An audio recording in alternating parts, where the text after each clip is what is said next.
Hello, I'm your host Jim McLean. Welcome back to another episode of the Banterflix Movie Review Show. Let's see what we'll be talking about tonight. We'll be reviewing the Super Mario Galaxy movie, which is out in cinemas now. We'll chat about Bridget Jone'S Diary, which is heading back to the big screen to celebrate its 25th anniversary. And ahead of Fright Club NI's special screening of Nightbreed at their Strange and Unusual, a celebration of sci-fi convention in Ballymena, we'll wrap up this week's show by discussing the film. So that's what we've lined up for you this week. Joining me in the studio this evening is the lovely Bill Taylor.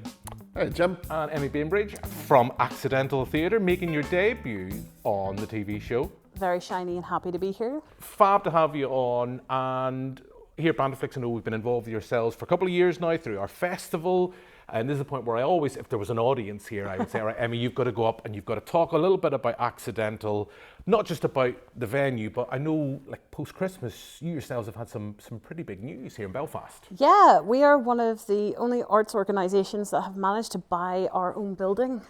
So we are now the proud owners of a little rundown ex-bank at Shaftesbury Square. So very exciting. We're hoping to get renovations started in the next couple of years. So you'll see big changes happening over there. But for now, we've gone from worrying about where the rent's coming from to overcharging people for the heating because that's expensive. But Emmy, just before we move on, exciting things people should be looking out for at Accidental in the next few weeks. In the next few weeks, yeah, we've got some class stuff happening, including we're running a new programme that helps with any budding filmmakers out there. It's called Talk to the Professionals, where in the 18th and 19th is starting. We have a very exciting opportunity to work with Elspeth Fisher, who is an Irish filmmaker based here in Belfast. She's done some great documentaries, and she's going to teach everybody how to make their own blockbusters using nothing but their phone. We also have an audio version of that course with John Darcy. That's further down the line in June. And I would not be Emmy Bainbridge from Accidental Theatre if I didn't mention Never Seen a Film Club, the film club where we watch films that you've never seen. So we have another lovely film that's coming up for Accidental on the 29th of this month.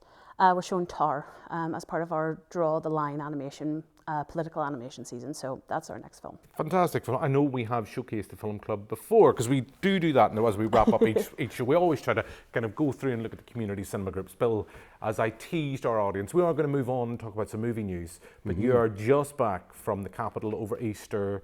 We don't know how many Easter eggs you consumed, but you had a fantabulous time in the capital and got to see a musical or two. Yeah, I went to Back to the Future, the musical. If you're a fan of the film, it's very much like the film, but it's got music. It's all the performances were great, and I tell you, you'll come out of there feeling really, really amazed, I suppose is the word I would use, because did you come out happy, Bill? Yeah, you get to see the DeLorean actually fly, and it comes out over the audience. A proper DeLorean. I don't know whether it was hand stamped in Belfast or not, but it is such an incredible moment. Obviously, it's at the end. Spoiler alert. But yeah, it's a great music. I mean, there's loads of great stuff going on in the West End at the minute, and it's good to see a bit of sci-fi getting a wee bit of action rather than the drama. You know? And as we say, it's great to see that these type of shows are touring more often now. I think later in this year, I think we'll have Mrs. Doubtfire, very much a nod, which I have seen at the West End, which is a lot of fun. But look, that is us talking about hello musicals in this time that we find ourselves in, as I say, with doom and gloom, a little bit of escapism. So I'm glad, Bill, that you are a happy bunny as we sit down to record. I didn't say that. You're as happy as you're going to be for this week's record. So on that note, let's move on and chat about some movie news.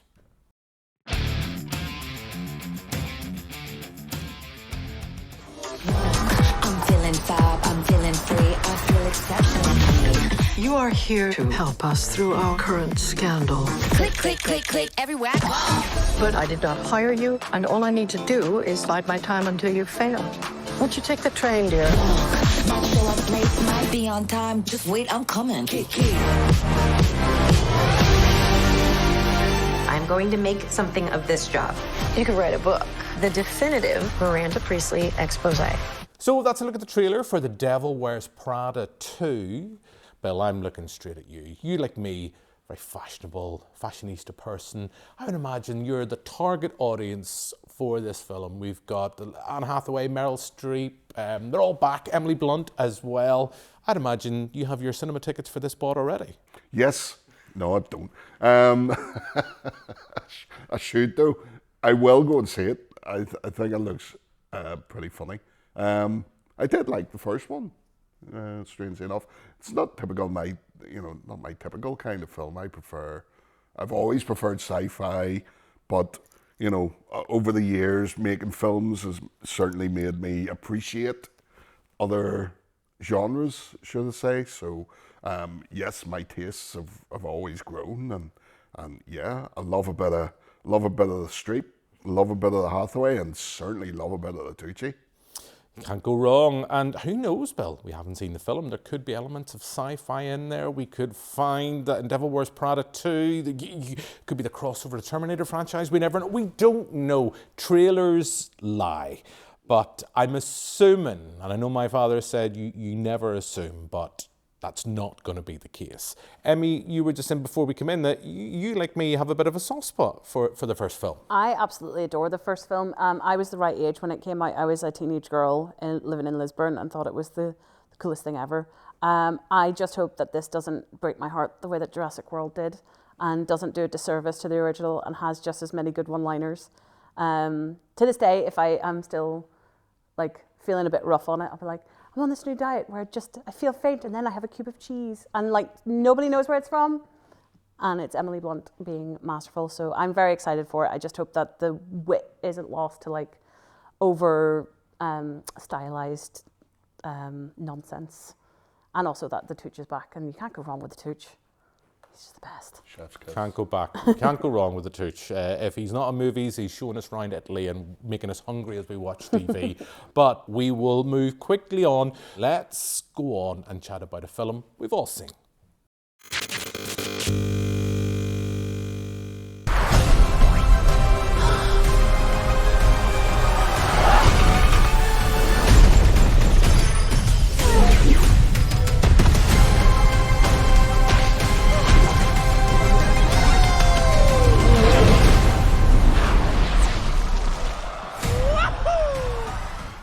So that's a look at the trailer for the Super Mario Galaxy movie, sequel to a previous film that made just a gazillion at the box office. So we knew that sequel was inevitable. We have Chris Pratt, Charlie Day, etc. They're all back. Jack Black once again doing the tour on the Bowser suit, which is always, a nice thing to see. But Emmy, we as I said, we've all seen this. This is your first time on the show. Have you dodged a bullet, or was this something you were glad to be able to sit down and see at your local multiplex? How to say this politely? I feel like I definitely got roped into this because no one else wanted to see it. Because I think that you guys got a screener and we're just going to chuck Emmy into the deep end. Yeah. It's a shame. It's a shame. It's not that I'm opposed to animation. I'm well-documented, really big fan of animation. And having seen the first movie, I was like, okay, we'll see what... But no, I don't know if it's just because it's Chris Pratt and he's the worst Chris, or I don't understand why it's so charmless, but I just find it very drab for all the colours and all the excitement of what it should be. I find myself completely just not engaging and drifting off a lot of the time, and then would come back and be like, oh, there's a nice parody. Oh, there's a thing. And then I was like, no, and then I'm over again. I mean, the children in the cinema were very excited, but I don't know if that was so much the plot of the film, so much as the huge slush puppies that they had. Hey, cinemas need to get their money somehow, and if they're making the money from huge, big, sugary slushies, why not? Like you, Emmy, I went into this with a sense of trepidation, because the first one I thought was fine. Having played Mario games from when I was no height, this is Mario on the screen. It's just stuff. And you've got from the studio that does the Despicable Me, the Minions movies, they excel in that stuff and visual comedy.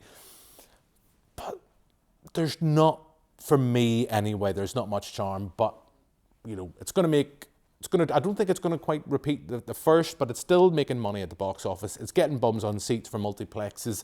I guess that's good, but I just wish the product was a little bit better. Now, Bill, this is where we come to you, because in previous guises of this show over the years, you were known and had your little feature, which we should bring back, and I think I've toyed with you about the idea of bringing it back, of the Grumpy Gamer.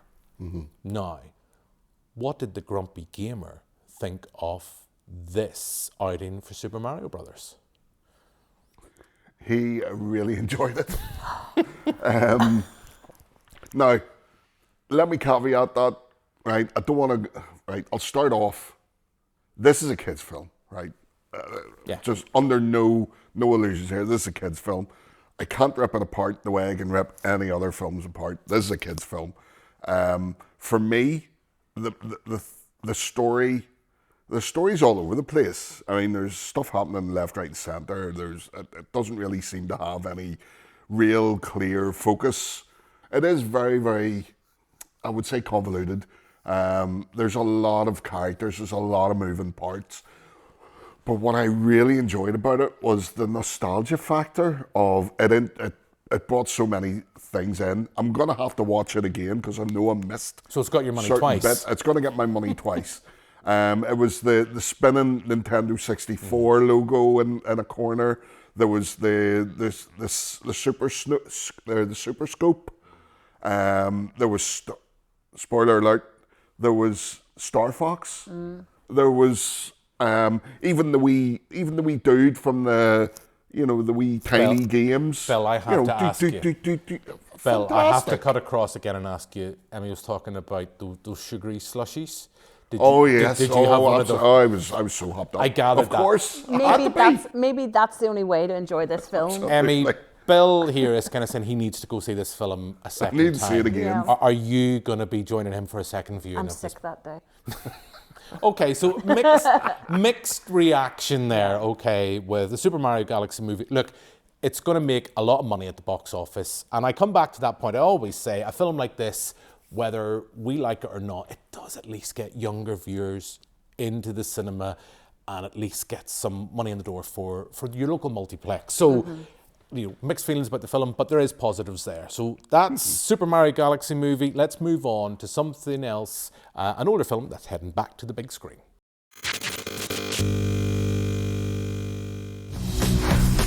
Your mother's trying to fix you up with some divorcee. Do you remember Bridget? She used to run around your lawn with no clothes on, remember? That was the moment I decided to take control of my life. You got a boyfriend? A real one? I have, and he's perfect. I hope he's good enough for our little Bridget. I'm king of the world! I think I can say with total confidence, absolutely not. Bridget Jone'S Diaries, heading back to the big screen. Sarah Maguire's film is celebrating its 25th anniversary. Does make me feel old. The character, Helen Fielding, I know last year I think we had Bridget Jones, Mad About the Boy. It might have been 2 years ago, I'm not quite sure, but I think it was last year. So it's a franchise that's still going, still draws in audiences. And here we have the original. We have Renée Zellweger, the adorable Colin Firth. Colin, we love you. And of course, slimy Hugh Grant in just pure fantastic slimy Hugh Grant mode. I adore this film. It does feel weird talking about it in April. This for me is a kind of a Christmas movie because there's maybe 2 scenes involving Christmas, and the key one being a jumper and then a key one later on involving diaries. We'll not go into too much spoilers. But I wouldn't mind seeing this again on the big screen. Emmy, coming to you first. I mean, were you a fan of this first time round? Absolutely. This is where I feel really old because I bought 2 DVDs when they were available and very expensive, and one of them was Bridget Jones and the other one was American Pie. They were the first ones that I owned. So I've seen Bridget Jone'S Diary a lot because it was one of the only ones I had because it was pricey. But no, I cannot wait to see this on the big screen. I'm very excited. It's one of those pure nostalgia trips for me where I'm just like, I can ignore all the problematic behaviour because Renée Zellweger is just so damn adorable, and like it's just a good bit of harmless fun for everybody, I think. And I am just really excited to see the turkey curry buffet in all its glory, and that reveal at the start. I'm very excited to see that sexy Colin Farrell jumper. It's very good.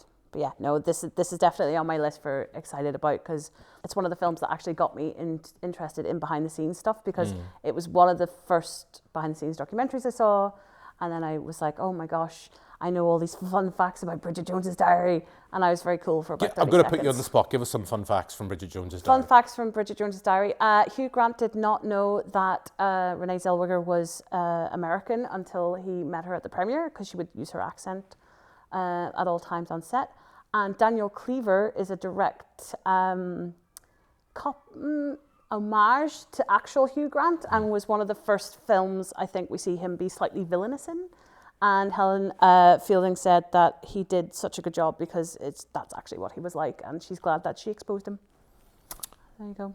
But we still love Hugh. He is he's a scoundrel, not a meanie. That's what I like to say. We love Hugh Grant purely for Paddington 2. What can we say? That won us over, and you know, we in the middle of a kind of Renaissance, whatever it's going to be. I know, kind of a random factoid, since that's what we're kind of the mood we're going down, the tangent we've went down.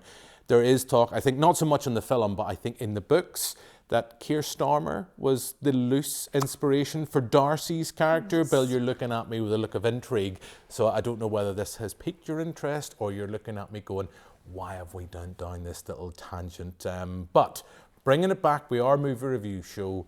Are you a fan of this first time round? Will you be going to see this now that it's back on the big screen? I wouldn't say I was a big fan of it the first time round. I was aware of it because I got married around that time. So 2001, she would have been reading the book. She would have dragged me to the cinema, and she would have made me buy her the DVD for Christmas or something. So it was forced upon me back then. And who says romance isn't dead, Bill? Who says? who are these people? But yeah, I actually watched it back because of this. It's a very enjoyable rom-com, absolutely. And the thing that struck me about it was it's got a plethora of faces that are just like now big or have been big. James Callis being one of them. I mean, he was Baltar in Battlestar Galactica, and I think Picard's father in Picard recently. So you know, sci-fi sneaks in, but yeah, it's very, very funny. There's some really, from a comedy perspective, there's some really good slapstick moments. Just her going down the fire pole, and just her sitting there with the backwards and forwards of the playback of her bottom coming up and down.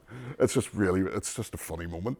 So there's some really great lines in it as well. It also has, for me, one of the great needle drops in that kind of that iconic, without going too much of a spoiler, that kind of walking out moment. It's like, you know what, boss man, you shove your job, and just a great needle drop. It's a film I like, and it's got Renée Zellweger in great form, a real turning piece for her. We have, as I mentioned, it's directed by a woman, based on Helen Fielding. So yeah, as they talk about the F factor, it does pass all those tests. So well worth a watch. So that is going to be out in cinemas later this month. We're going to move on, wrap up this week's show. As we mentioned earlier, and when we were talking about the Accidental Theatre, we always like at this section of the show to showcase something that is happening here. We always try to move, not just be solely Belfast-centric, although so much is going on in the city. But for this week, we have turned to the lovely Danny Brown from Fright Club NI, who's going to be talking about Strange and Unusual Con. I can see Bill Taylor already lighting up because he's busting to talk about this. But they're going to be screening Nightbreed on the 18th of April. And here's Danny to talk about that event.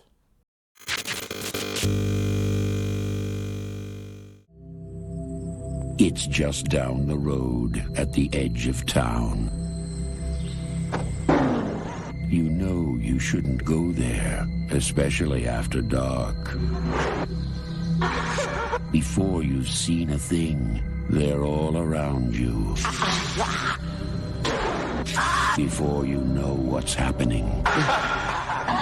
Something's breeding there. It's too late. Hello.